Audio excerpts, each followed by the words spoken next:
Hola, hola, buenos días, buenos días. No sé si ya me escuchan y si ya ven la presentación. Ya, doctor, ya se ve su presentación. Buenos días. ¿Sí me escuchan? Sí, doctor, sí se escucha. Sí, ok, de acuerdo. Bueno, buenos días, una disculpa por la demora, pero bueno, vamos a iniciar a continuar la clase que iniciamos la ocasión pasada. Y nuevamente, no sé si tengan dudas, preguntas con respecto a la plática pasada o lo que llevamos de esta presentación.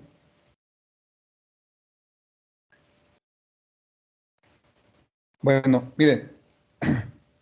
Bueno, ya decíamos que la edad de presentación en promedio se da entre los 48 y 52 años de edad, la menopausia como tal, es decir, el cese de la menstruación con el argumento de que ya se demostró que hay fallo ovárico, ¿sale? Y desde luego, pues ya decíamos que hay causas genéticas, la desnutrición, la cuestión de estos pacientes que tienen sobre todo índices de masa corporal menores a lo normal. El alcohol, de alguna manera, se ha demostrado que puede darse en una menopausia más tardía.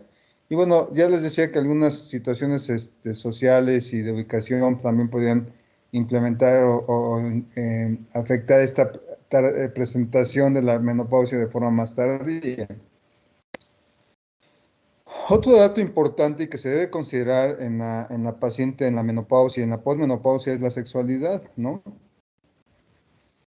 Eh, hay pacientes que refieren que pues, disminuye su frecuencia de vida sexual. Sin embargo, no es tan menor como nosotros llegamos a pensar y a veces es un tema que no le damos la relevancia y la importancia que debería tener en este tipo de pacientes. Una es porque a veces consideramos que ya no hay vida sexual en estas pacientes. Dos, porque la paciente también se reserva mucho platicar de este tema con nosotros, ¿no? Con el médico. Sin embargo, sí tiene que ver que parte de las causas por las cuales la paciente deja de tener actividad sexual es porque hay disminución en cuanto a la lubricación a nivel genital, a nivel vaginal, y esto de alguna manera les puede generar cierta molestia. También al mismo tiempo puede haber disminución de la elasticidad de la vagina y desde luego el espesor del epitelio vaginal pues se encuentra afectado y esto de alguna manera puede generar dolor, ardor, incluso sangrado durante la relación sexual, ¿no? Y entonces esto pues de alguna manera afecta la vida sexual de estas pacientes. Sin embargo, no todas las pacientes dejan de tener vida sexual en la menopausia. Y se ha visto que en aquellas pacientes que tienen alguna vida sexual mucho más activa que las que no, hay menos atrofia a nivel de genitales, ¿no? Este estudio también demostró que lo que ya les comentaba, que al menos el 60% de las pacientes en la menopausia presentan, tienen una vida sexual activa, ¿no? Y no es tan baja como nosotros, pero bueno, llegamos a pensar que en la menopausia, pues sí, su vida sexual prácticamente es nula, ¿no? Entonces, es importante considerar que la sexualidad sí es un factor importante en esta parte de la menopausia. Acuérdense que en la menopausia hay incrementos de FSH hasta 20 veces más que en los niveles normales, ¿no? Y se alcanza su cifra máxima de 1 a 3 años y va a haber un descenso gradual. ¿Por qué se observa que la FSH es mucho mayor que la LH? Porque la eliminación, o más bien la vida media de la hormona luteinizante es mucho más corta que la FSH. Entonces, generalmente, pues es más difícil medir LH o que nos dé algún factor relevante. Sin embargo, FSH, pues siempre es el marcador bioquímico que más nos va a resaltar durante la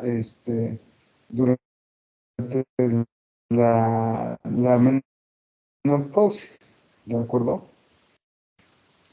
Acuérdense también otra situación que se presenta durante la menopausia es que empieza a haber disminución de estrógenos, sin embargo, al haber ya disminución de folículos receptores a la FSH, hay mayor conversión a nivel de las células de la teca andrógenos, sobre todo androstenediona y testosterona. Y esto al principio va a haber dado algunas manifestaciones de hiperandrogenismo, y no sé si ustedes lo han observado, pero en nuestras pacientes posmenopáusicas, en nuestras viejitas, a veces observamos aumento de vello a nivel de facial, ¿no? A nivel del bigote, y eso es totalmente secundaria a esta acción de estas hormonas. También se observa que hay disminución de hidroepiandrosterona y la sulfato de hidroepiandrosterona hasta de un 70 un 74% respectivamente. Y esto de alguna manera hace que haya disminución en la conversión de hormonas esteroideas, pero también hay esta, a nivel de glándulas suprarrenales, es la mayor fuente de conversión de andrógenos durante la menopausia. Entonces, también hay conversión periférica de andrógenos, es decir, ese exceso de grasa en la paciente posmenopáusica puede dar lugar a aumento de los andrógenos y, bueno, de alguna manera dar alguna manifestación clínica, ¿sale? Pero quien se encarga de la mayor producción de andrógenos durante la menopausia, pues es la glándula suprarrenal, ¿sale? Entonces, vean, este, estos son los niveles que se consideran de estradiol durante la menopausia. Generalmente alcanzan niveles hasta de menos de 10 a 20 picogramos por mililitro.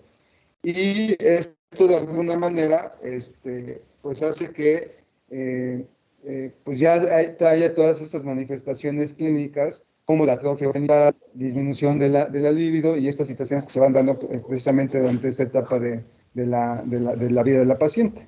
¿Sale? Permítame tantito, por favor. Deme 2 segundos.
Bueno, entonces puede haber también una conversión periférica de esos estrógenos por parte de esta androstenediona digamos que es la conversión de forma periférica. Entonces, de alguna manera todavía la testosterona puede estar ligeramente o discretamente elevada por esta conversión de andrógenos a estrógenos, ¿sale? Sin embargo, bueno, pues ya conforme va avanzando la edad y se van perdiendo todas estas fuentes de producción de estrógenos, bueno, pues va disminuyendo a nivel periférico y a nivel sanguíneo los niveles de estrógeno y como consecuencia, pues, se da esta manifestación clínica, ¿no? Aunque puede haber alguna conversión también periférica de andrógenos y lo que ya les comentaba, ¿no? Alguna manifestación clínica de hiperandrogenismo en la paciente posmenopáusica. Y de hecho la paciente a veces lo refiere, ¿no? Que dan algunas, sobre todo ese vello facial que se observa en la paciente posmenopáusica. Esa es la tarea que les había dejado, ¿no? Cómo se computan los niveles de hormonas en la vida reproductiva, en la posmenopáusica, y en la paciente, bueno, acá que ha sido sometida a salpingo, bueno, ovarectomía bilateral, ¿no? Y vean, conforme se van observando en la vida reproductiva, pues las hormonas están de cierta manera elevadas, ¿no? Estas son hormonas esteroideas, y en la posmenopausia se vienen para abajo, ¿no? Igual con la paciente joven que se le quitan los ovarios, pues también estas hormonas se vienen para abajo, ¿de acuerdo? Puede haber alguna conversión periférica, pero digamos que la principal fuente en la producción de hormonas sobre todo es, y vean, este es el comportamiento en la premenopausia, puede haber una discreta elevación de los estrógenos, lo que ya decíamos en esa etapa de transición a la menopausia por la falta de la inhibina, y puede haber cierta elevación de esos andrógenos. Pero en la posmenopausia, los niveles de estrógeno se van para abajo. Testosterona también más o menos se mantiene por esta conversión periférica y además por acción de las glándulas suprarrenales, al igual que la androstenediona, ¿no? Acuérdense que, y esto es bien importante que no se les olvide, el tejido graso tiene esa capacidad de aromatizar este colesterol y convertirlo en estrógenos. Además, que por cuestiones ya que tienen sobrepeso, que tienen diabetes o resistencia a la insulina, también existe esa disminución de la producción de hormona fijadora de hormonas sexuales. Y entonces, al haber esta disminución de esta hormona que transporta y que está unida a las hormonas sexuales, pues de alguna manera esto va a permitir que haya mayor cantidad de hormona libre circulando y de alguna manera si es que existe este exceso de estrógenos que se convierten de forma periférica, pues van a tener esa capacidad de actuar a nivel del endometrio, ¿no? Entonces, por eso es que estas pacientes con obesidad, estas pacientes con resistencia a la insulina, estas pacientes con diabetes mellitus en la menopausia, pues desde luego que van a dar lugar a que haya exceso de estrógenos sin contraposición, porque en estas pacientes ya no hay ovulación, y como consecuencia pues van a estar estimulando el endometrio y pueden ser un factor de riesgo para el cáncer de endometrio, ¿no? Ya hablábamos en su momento de esta patología de endometrio que generalmente hay tipo 1, tipo 2, la tipo 1 dependiente de estrógenos, ¿no? Y en la menopausia o en la premenopausia pues está muy asociada a este tipo de alteraciones metabólicas, paciente con obesidad, paciente con resistencia a la insulina, y paciente, pues digamos, con problemas en general metabólicos. Entonces, es importante siempre considerar, sobre todo en la paciente con estas características o factores de riesgo durante la menopausia, que en su momento, si ustedes observan alteraciones en cuanto a la menstruación o sangrados postmenopáusicos, o bien un endometrio demasiado grueso, bueno, pues descartar alguna patología de endometrio, ¿de acuerdo? Siempre sospechen. Entonces, digamos que durante la menopausia estamos obligados a estar vigilando estas situaciones, ¿no? Trastornos del ciclo menstrual, estar vigilando la paciente, va a empezar a observar alteraciones del ciclo menstrual en esta etapa. Y desde luego, de la menopausia, pues el cese mismo de la menstruación. Otro dato importante que es la inestabilidad vasomotora, los sofocos que se presentan a dar en estas pacientes, y ahorita vamos a platicar un poquito de eso. Y situaciones de atrofia, ¿no? Que eso es una de las principales afecciones de las pacientes que presentan la menopausia, ¿no? Es decir, esta atrofia, pues les va a generar resequedad genital, les va a generar dolor, irritación a nivel de genitales, dado por la activación de estrógenos a largo plazo. Y bueno, es importante estar pendientes del peso, de la estatura de estas pacientes, porque de alguna manera como ya veremos, de acuerdo también por la falta de estrógenos, se empieza a dar estos datos de osteopenia, osteoporosis, y como consecuencia empiezan a perder estatura estas pacientes, por la compactación de las vértebras, por la pérdida de la densitometría ósea, de la densidad mineral ósea, perdón, y como consecuencia, pues van perdiendo estatura, ¿no? Y estos pacientes pues al principio tienen cierta estatura, pero conforme van avanzando en la etapa de la menopausia, pues se van haciendo un poquito más pequeñas en cuanto a la talla. Y desde luego vigilar esta parte del peso, ¿no? Porque si no vigilamos el peso y asociado a problemas de metabólicos, pues también hay que despertar patologías de endometrio, ¿de acuerdo? Entonces, estas pacientes con exceso de estrógeno sin contraposición por parte de la progesterona, tenemos que valorar, o van a dar lugar más bien a hemorragias o sangrados uterinos anormales, disfuncionales, es decir, exceso de estrógeno sin contraposición de progesterona y como consecuencia sangrados uterinos anormales. Puede dar, si no se detecta de forma temprana y si no se sospecha estas patologías, pues dar patologías de tipo hiperplasia endometrial y en casos más severos, cáncer de endometrio, ¿no?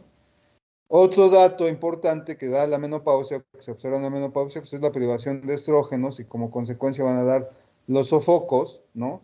Vaginitis atrófica, uretritis y osteoporosis. Y desde luego, pues valorar también en esta paciente el uso de terapia hormonal sustitutiva. Esto es importante considerarlo en estas pacientes, siempre considerar la terapia hormonal sustitutiva. ¿De acuerdo? Entonces, los sofocos, pues esos van a estar dados por esa sudoración excesiva que se presenta en estas pacientes. Y no toda la paciente lo presenta, pero sí es importante considerarlo que ese inicio de calor a nivel de la cabeza, que se va hacia el cuello y luego hacia el tórax, y finalmente puede haber incluso hasta aumento de la frecuencia cardíaca y también esa sensación intensa de calor a nivel corporal, ¿no? Y esos pacientes te refieren, y incluso hay pacientes que estando en pleno invierno presentan este tipo de sintomatología. Y lo que sí se ha observado es que sí está asociado a la, digamos, a la privación de eso, aunque no se ha encontrado la causa por la cual exactamente se da esta presentación de los sofocos, pero sí se ha observado que sí se presenta en un porcentaje no tan alto, pero se dan en pacientes con menopausia. Se presenta este tipo de sofocos, no solamente como son enfermedades de como feocromocitoma, como algunas leucemias o problemas a nivel pancreático, incluso problemas tiroideos, ¿no? Entonces, desde luego es un síntoma relativamente común en la menopausia, pero hay que descartar otras patologías, ¿de acuerdo? Ya decíamos que a nivel genital, pues va a generar vaginitis, uretritis, incluso también esta falta de la presentación o la cantidad de estrógenos va a, va a dar lugar a alteraciones mineral ósea y como consecuencia osteoporosis, ¿de acuerdo? Y en estos pacientes, bueno, desde luego hay que valorar el tratamiento a base de estrógenos y dependiendo de que la presencia o no de útero, pues ver qué tipo de hormonoterapia vamos a iniciar. Bueno, ya decíamos que al principio puede haber un exceso de estrógenos, ¿no? Y también puede haber un aumento en la cantidad de andrógenos por esta conversión periférica y por acción también de las glándulas suprarrenales y pueden dar este aumento de vello facial, ¿no? También puede haber aumento de los mismos andrógenos y como consecuencia mayor secreción de estrógenos, ¿no? Y ya decíamos que también puede haber disminución de las concentraciones de la proteína fijadora de hormonas sexuales y como consecuencia mayor cantidad libre de estas hormonas y mayor acción a nivel periférico o incluso a nivel del endometrio, consecuentemente dando problemas de alteraciones o sangrados postmenopáusicos. Cuando sospechamos de este exceso de estrógenos en la paciente postmenopáusica, siempre es importante, yo les digo y siempre se los hago saber, yo les menciono frecuentemente esta parte. Mujer con sangrado postmenopáusico, hay que descartar cáncer endometrio, ¿no? Pero también no irnos a los extremos, ¿no? La paciente en la cual encontramos un grosor endometrial menor a 5 milímetros, pues no es necesario que se tome una biopsia. Sin embargo, hay que considerar los antecedentes y factores de riesgos asociados a estas pacientes. Hay pacientes, y yo, por ejemplo, vemos muy frecuentemente en la paciente, en la consulta, pacientes posmenopáusicas que tienen obesidad, tienen resistencia a la insulina, tienen problemas metabólicos, tienen diabetes mellitus. Y en esos pacientes de 5 milímetros, pues de alguna manera tenemos que considerar la biopsia endometrio pues, para descartar alguna patología endometrio, ¿no? Siempre y cuando nosotros sospechemos esta parte de que puede haber una acción de estrógenos sin contraposición por parte de la progesterona. Y entonces, esta sí es la candidata a realizar frecuentemente, y bueno, pues incluso hay ciertas tendencias en la paciente, incluso en la vida reproductiva, que se les haga biopsia de endometrio constantemente para histerectomía. Es aceptable, sin embargo, no todos los pacientes son candidatos a la toma de biopsia, ¿no? Entonces, pacientes solamente con riesgo de antecedentes de evolución crónica secundarios a la enfermedad que ustedes me digan, ¿sale? Pero sí hay que dar lugar a que se les tenga que tomar biopsia, sobre todo en la paciente posmenopáusica.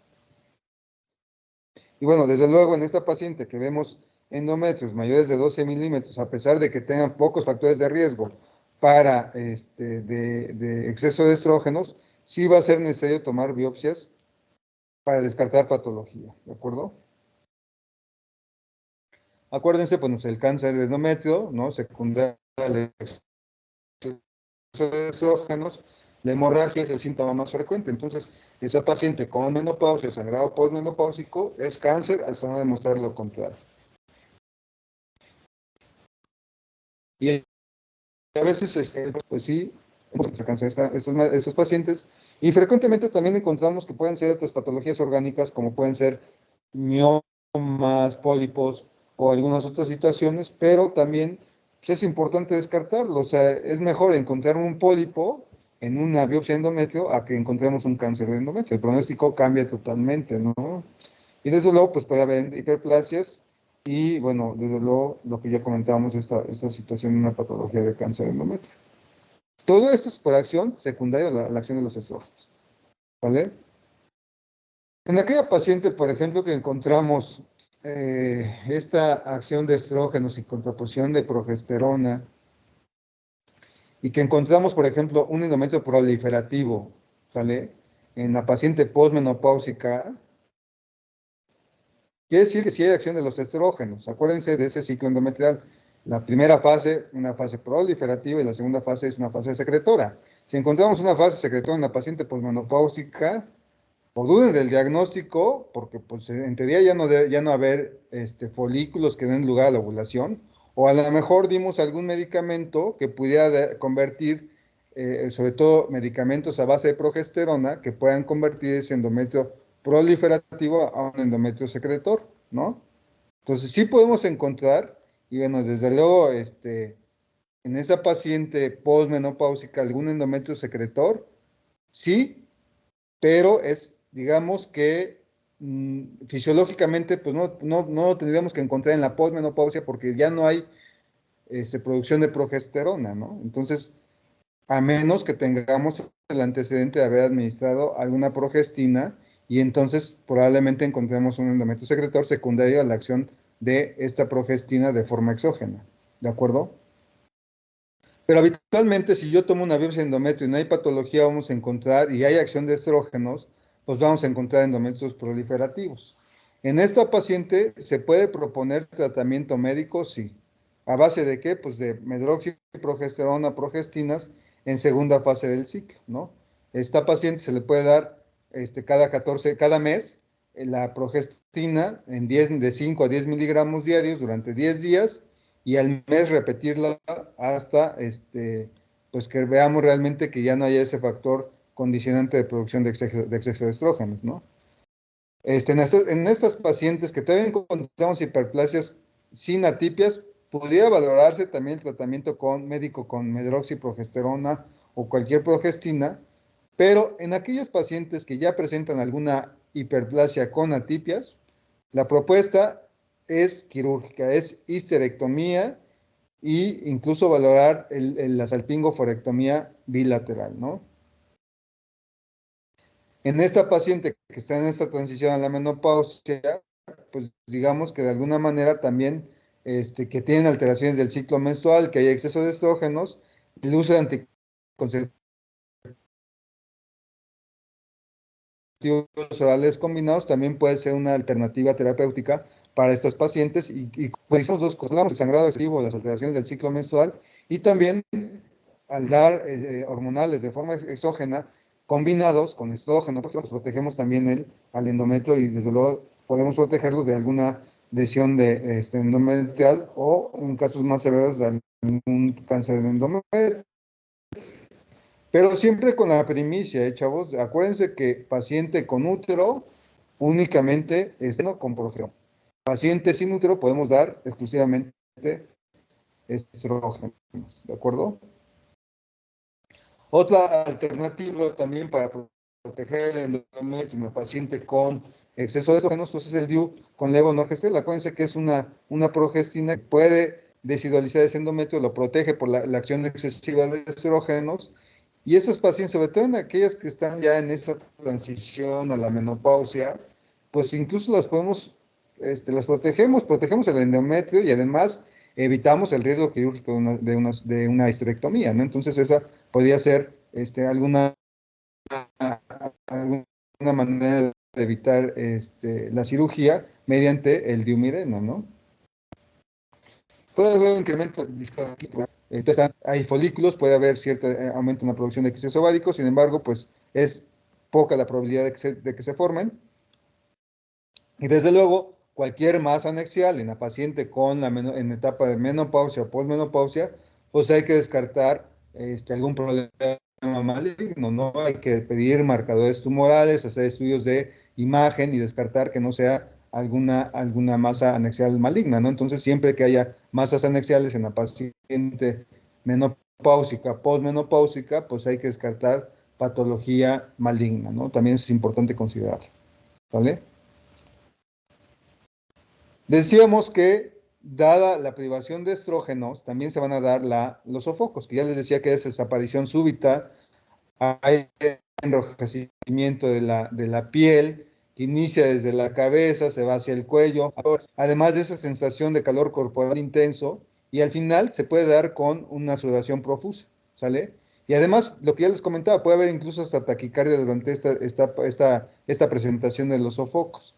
Los pacientes pues se vuelve incluso hasta un círculo vicioso porque se incomodan durante la presentación de esos sofocos y esto genera más sensación de calor en la paciente. Entonces, sí se ha visto que se ha asociado a pacientes durante la menopausia. Sin embargo, puede presentarse en un porcentaje de 10% de los pacientes en la paciente premenopáusica, hasta un 50% en la paciente posmenopáusica y en un 20% incluso después de la menopausia, ¿no? Entonces, es un síntoma relativamente común que algunas pacientes lo refieren, aunque muchas no lo presentan, ¿no? Y esto también se ha asociado mucho a la actividad de cada paciente. Si hay pacientes que están acostumbradas a su actividad física, incluso durante la menopausia, es en la paciente que menos asocia a la presentación de sofocos, incluso todos estos síntomas vasomotores. Se ha visto que se presenta más durante la noche o el estrés, lo que ya les comentaba, y en los climas fríos, pues es menos numeroso e intenso. Sin embargo, también se presenta. Hay pacientes que estamos en pleno invierno y andan hasta como si estuvieran en la playa precisamente porque presentan de forma regular y frecuente estos sofocos, ¿no? Más o menos van a durar de 1 a 2 años en un 25% y más de 1 a 2 años en este porcentaje que ya les decía, el 50% en la posmenopáusica y 20% en la posmenopáusica, ya una vez que haya desaparecido la menopausia. Sin embargo, puede durar hasta en 1 o 2 años estos sofocos. Hay pacientes que incluso, y un porcentaje relativamente alto, puede durar más de 5 años la presentación de los sofocos. El sobrepeso está asociado más a esta presentación. Se dice que tiene un origen hipotalámico por la privación o la disminución de los estrógenos, aunque no está muy bien establecido el mecanismo por el cual se da esta disminución o esta presentación de los sofocos durante la menopausia. Y como ya les comentaba, ¿no? Había que estar o buscar de forma intencionada, cuando se presentan estos sofocos, descartar otras patologías como feocromocitoma, leucemias, tumores pancreáticos, anomalías tiroideas, y desde luego hay que descartarse, y en lo personal, alguna vez esto generó discusión con algunos de los médicos residentes, porque decía que Las pacientes ya no se les debería hacer estudios de laboratorio, pues para demostrar la falla ovárica. Consideramos, y de acuerdo a las revisiones, que sí es conveniente demostrar la falla ovárica en la paciente menopáusica o posmenopáusica. ¿Cómo lo vamos a demostrar? Pues una es que ya hay ausencia de sangrado uterino y dos, por laboratorios, bioquímicamente FSH elevada, estrógenos bajos, ¿no? El estradiol bajo. Con esto, pues desde luego podemos descartar alguna patología de este tipo. Considero que los focos son secundarios a la menopausia y resulta que todavía tiene función ovárica y entonces no damos por hecho o más bien podríamos eh, no considerar estas patologías y, bueno, ser condicionantes de los sofocos. Entonces siempre es importante demostrar o confirmar la falla ovárica, ¿sale? Entonces, lo que sí se ha observado, por ejemplo, que estos sofocos no se presentan en la paciente que tiene disgenesia gonadal, esa paciente que tiene esa pérdida folicular temprana o por alteraciones genéticas, pues no se presentan esos sofocos, ¿no? Entonces, digamos que de alguna manera esto es como se contrapone a lo que habitualmente se asocia en la paciente que sí ya está en etapas de la menopausia, ¿no? Es decir, asociamos los sofocos a la ausencia de estrógenos, pero pues, hay pacientes que no lo presentan, ¿no? Y hay pacientes, por ejemplo, estas específicamente con disgenesias gonadales, como el Turner, pues que tampoco dan estos síntomas de sofocos, ¿no? Entonces, pues de alguna manera esto nos hace dudar el mecanismo por el cual los estrógenos condicionan estos síntomas vasomotores. No es una liberación de calor corporal acumulado, ¿no? ¿No? Mucha gente piensa que es así, no es así, sino una excitación súbita inadecuada de los mecanismos de liberación de calor, ¿no? Y esto es secundario a la privación de estrógeno. Otro cambio que se va a dar son los cambios de atrofia urogenital, va a presentar vaginitis, prurito, dispareunia.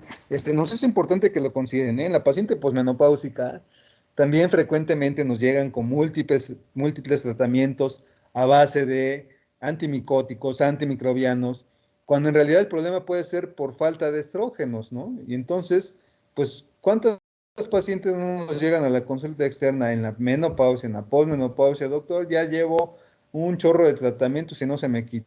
Cuando el problema puede ser la falta de estrógenos a nivel urogenital, ¿no?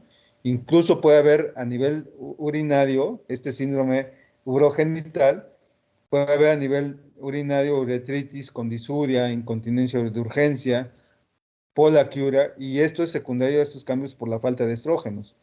Desde luego, la falta de estrógenos puede condicionar cambios a nivel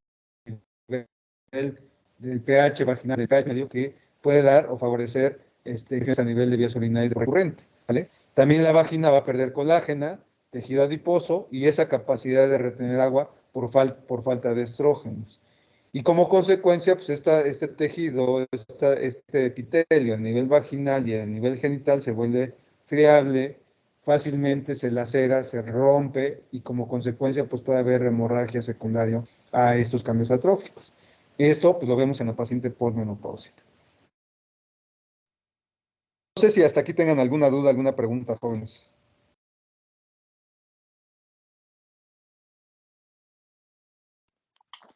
Doctor, una pregunta. Entonces, ¿cómo podríamos como diferenciar el sangrado por, Sí. pues, cambios atróficos uterino?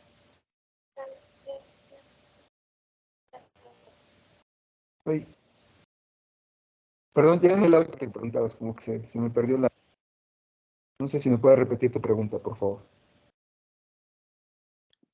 Así que, entonces, ¿cómo podríamos diferenciar el sangrado por estos cambios atróficos de los que se presentan por pues, por el exceso de la proliferación del endometrio?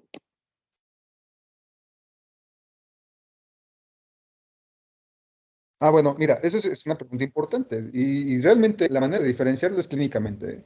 Tú vas a ver en la paciente, tienes que explorar necesariamente a tu paciente, ¿sale? Y una manera, bueno, pues es, desde luego, colocar un espejo vaginal, ¿no? El espejo vaginal te puede decir, bueno, vas a hacer una especuloscopía y puedes ver el cervix, puedes ver paredes vaginales y puedes ver el epitelio necesariamente y ver cómo se encuentra, si se lacera fácilmente, incluso la propia colocación del espejo, porque hay pacientes que incluso no te lo toleran y a la hora tú les colocas un espejo y se lacera y empiezan a sangrar. Pero digamos que en esa paciente que tú colocas un espejo y ves que viene el sangrado de cavidad uterina, bueno, en esa paciente tendrías que considerar y descartar que hay un exceso de estrógenos. Ahora, eso es clínicamente. Y la otra es que también tú puedas hacer bueno, de acuerdo a las características de cada paciente, si es una paciente obesa, si es una paciente con resistencia a la insulina, si es una paciente diabética, pues desde luego prácticamente te está gritando que el problema puede ser ese exceso de estrógenos por todo esto que ya hemos platicado anteriormente. Pero además, si tú pones y haces estudios de imagen, el ultrasonido te va a revelar un endometrio rosa, ¿no? Endometrios por arriba de 5 milímetros con factores de riesgo, y tú únicamente en un espejo vaginal ves que el sangrado viene de la cavidad uterina, bueno, pues algo pasa por mi casa, puede ser endometrio y puede ser exceso de estrógenos. Si tú ves que hay un endometrio, un útero incluso ya retraído, no hay sangrado, ya tienes un ultrasonido que te demuestra que son endometrios muy delgados por abajo de 5 o 4 milímetros, pero si tú al explorar ves ese epitelio atrófico que se lacera fácilmente, que sangra incluso a la exploración, pues es muy probable que el sangrado sea por atrofia urogenital y no tanto por exceso de estrógenos, ¿no? No sé si más o menos aclaré tu duda. Sí, doctor, gracias. ¿Alguien más?